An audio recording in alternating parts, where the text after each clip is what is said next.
Hey! Where did you go, Squirrel? Being part of the MCU, honestly, is still kind of a bit surreal. I think just because I was a fan of the Guardians films specifically, first and foremost, and from the outside looking in, it was this kind of big, scary spectacle. And then it was a really lovely surprise to come in and be welcomed with such open arms, and then discover that, you know, the big, scary spectacle, and then to discover that that kind of, you know, big, scary spectacle is actually, you know, a set full of lovely people who have so much fun, you know, while they're working, was a really, really lovely surprise.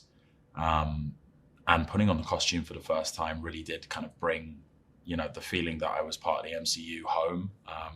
While it's still seeping in right now, I guess that was the real start of the journey, and certainly a massive part of, you know, feeling like the character. And I mean, our costume team are so insanely talented, and there are so many people that make up the costume department, and they did such a incredible job.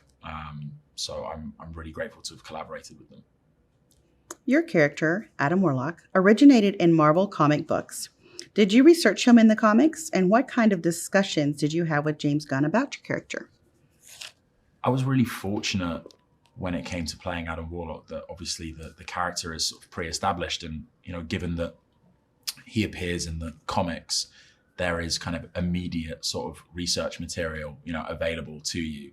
Of course, he's teased in the second movie, but the fact that he first appears, I think, in I don't know what edition it is, but my agent was kind enough to get me a first edition of an Adam Warlock comic, so I have that in my house somewhere. But being able to read that among other comics that he appears in, and reading about also some of the kind of fan fiction around Adam Warlock was really, really helpful. You know, the internet was a really great provider in that sense as well. So between the comic and what the fans had produced online, you know, a lot of my research was done for me, and then it became about kind of collaborating with James and having our two visions align over who Adam would be. And we settled on this idea of this being his kind of introduction, obviously, and the portrayal of the character in his infancy, you know, as a kind of young person entering the world, trying to sort of carve out, you know, the sort of person that he wanted to be, and what side of the line he wanted to stand on as far as good and evil is concerned. On the ground!